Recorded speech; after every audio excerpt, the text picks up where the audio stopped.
Hello everyone, welcome to all our group study central. आज का हमारा टॉपिक है सेंटरलेस ग्राइंडिंग।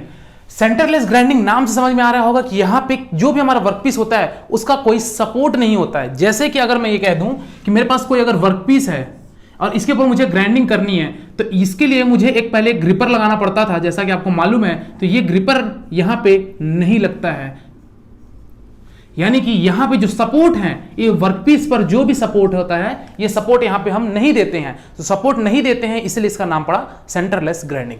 यहां पे वर्कपीस मेरी ये है, वर्कपीस में आप देख सकते हैं किसी भी तरीके कोई सपोर्ट नहीं है, बल्कि यहां पे जो कंपोनेंट्स लग रही है वो मेरी ऑलरेडी रेगुलेटिंग कंपोनेंट है। चलिए थोड़ा विस्तार पूर्वक और मैं बताता हूं। यहां पे मेरा ये वर्कपीस है, ये मेरा आप देख सकते हैं वर्क रेस्ट ब्लेड लिखा हुआ है। वर्क रेस्ट ब्लेड यानी कि ये वर्कपीस का एडजस्टमेंट ये हम ऊपर नीचे स्क्रू के द्वारा कर सकते हैं। इस वर्क रेस्ट ब्लेड के तहत हम इसको ऊपर नीचे कर सकते हैं।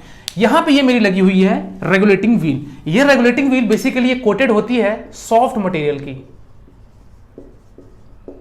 सॉफ्ट मटेरियल यानी कि रबड़ हो सकता है, पॉलीमर हो सकता है, ये सारी मटेरियल्स की इसके ऊपर ये कोटिंग होती है, जो आप ब्लैक वाली कोटिंग देख रहे हैं। ये भी मेरा रोटेट होता है और ये मेरा है एब्रेसिव पार्टिकल।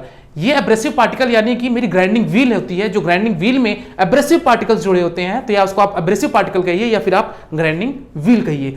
इसी ग्राइंडिंग व्हील के हेल्प से इसके ऊपर का सरफेस यानी कि मेरे वर्कपीस के ऊपर का सरफेस यहां पे हम फिनिश करेंगे, या फिर ये कहा जाए कि इस वर्कपीस से ऊपर से हम मटेरियल रिमूव करेंगे with the help of grinding machine. यहां पे इस वर्कपीस को सपोर्ट करने के लिए मैंने यूज किया रेगुलेटिंग व्हील का, जो कि सॉफ्ट मटेरियल से बना होता है, और यहां पे है ग्राइंडिंग व्हील। जब मेरा ग्राइंडिंग व्हील रोटेट करेगा, मान लीजिए मेरा क्लॉकवाइज डायरेक्शन में रोटेट कर रहा है, तो मेरा ये भी क्लॉकवाइज डायरेक्शन में रोटेट करेगा। इसका कारण ये हुआ कि जब मेरे क्लॉकवाइज डायरेक्शन में रोटेट हुआ तो मेरा ये एंटी क्लॉकवाइज डायरेक्शन में रोटेट होगा, क्योंकि ये आपस में इस तरीके से होंगे। तो जब मेरा वर्कपीस ऐसा होगा तो मेरा ये क्लॉकवाइज डायरेक्शन पे रोटेट होगा, इसीलिए मेरा इन दोनों का डायरेक्शन जो होता है वो सेम होता है।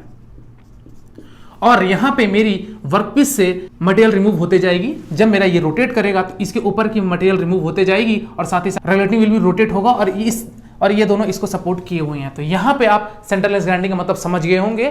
यहां पे किसी भी तरीके कोई वर्कपीस पर एंड सपोर्ट्स नहीं होते हैं, कोई ग्रिपर्स नहीं लगी होती है। यहां पे हम यूज करते हैं रेगुलेटिंग व्हील का, और दूसरी तरफ हम यूज करते हैं ग्राइंडिंग व्हील का। वीडियो पसंद आए तो लाइक करिएगा, चैनल को सब्सक्राइब करिएगा। इसी तरीके की और मैं इंफॉर्मेटिव वीडियोस आपके लिए लाता रहूंगा। तब तक के लिए शुक्रिया। All the best for examination. Bye bye.